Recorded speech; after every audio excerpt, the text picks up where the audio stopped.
തൊടുപുഴ ശ്രീകൃഷ്ണസ്വാമി ക്ഷേത്രം. നമ്മുടെ തൊടുപുഴ ടൗണിന്റെ നടുക്കൂടെ ഒഴുകുന്ന ആറിന്റെ തീരത്താണ് ഈ ശ്രീകൃഷ്ണസ്വാമി ക്ഷേത്രം സ്ഥിതി ചെയ്യുന്നത്. നല്ല ശാന്തമായ മനോഹരമായ ഒരു അന്തരീക്ഷമാണ് ഇവിടെ. എനിക്ക് ചെറുപ്പം മുതലേ വന്നു തൊഴാൻ ഭാഗ്യം കിട്ടിയിട്ടുള്ള അമ്പലമാണിത്. അതുകൊണ്ട് തന്നെ എന്റെ കുട്ടിക്കാലത്ത് ഒരുപാട് നല്ല ഓർമ്മകൾ ഈ അമ്പലമുറ്റത്തുണ്ട്. ഭഗവാന്റെ ജന്മദിനമായ അഷ്ടമി രോഹിണി ദിവസം ഇവിടെ വലിയ ആഘോഷങ്ങളാണ് കേട്ടോ. പ്രത്യേക പൂജകളും നല്ല ഗംഭീര സദ്യയും ഒക്കെ ഉണ്ടാകും. അതുപോലെ മീനമാസത്തിലെ ചോതി നക്ഷത്രത്തിൽ കൊടിയേറി 10 ദിവസം നീണ്ടു നിൽക്കുന്ന ഉത്സവമാണ് ഇവിടുത്തെ ഏറ്റവും വലിയ വിശേഷം. 9-ാം ദിവസത്തെ പള്ളിവേട്ടയും 10-ാം ദിവസം തൊടുപുഴയാറ്റിൽ നടക്കുന്ന ആറാട്ടും കാണാൻ നാട്ടുകാർ മുഴുവൻ അമ്പലപ്പറമ്പിൽ തടിച്ചുകൂടും. ആ കാഴ്ചയൊക്കെ ഒന്ന് കാണേണ്ടത് തന്നെയാണ്.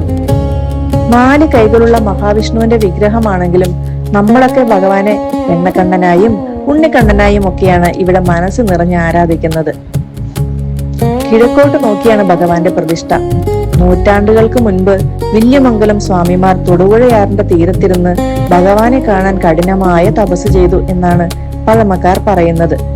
സ്വാമിമാരുടെ ഭക്തിയിൽ മനസ്സലിഞ്ഞ് ഭഗവാൻ ഉണ്ണിക്കണ്ണന്റെ രൂപത്തിൽ അദ്ദേഹത്തിന്റെ മുൻപിൽ പ്രത്യക്ഷപ്പെട്ടു. അങ്ങനെ ഭഗവാൻ മുന്നിൽ വന്നപ്പോൾ വില്യമംഗലം സ്വാമിമാർ കൃഷ്ണനെ ഓടി ചെന്ന് തൊട്ടു എന്നും ആ പുഴയോരത്തിന് പിന്നീട് തൊട്ടുപുഴ എന്ന് പേര് വന്നു എന്നുമാണ് വിശ്വാസം.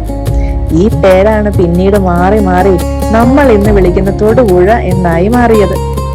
അതുകൊണ്ട് സമയം കിട്ടുമ്പോഴൊക്കെ എല്ലാവരും എന്റെ പ്രിയപ്പെട്ട തൊടുപുഴ ശ്രീകൃഷ്ണസ്വാമി ക്ഷേത്രത്തിൽ ഒന്ന് വരണേ, വന്നു തൊഴണം. പിന്നെ ഒരു സന്തോഷ വാർത്ത, മൈ മീഡിയ എന്ന ചാനൽ വഴി ഓണം പ്രമാണിച്ച് യാതൊരു പൈസയും വാങ്ങാതെ പ്രൊമോഷൻ വീഡിയോകൾ ചെയ്തു തരുന്നുണ്ട്.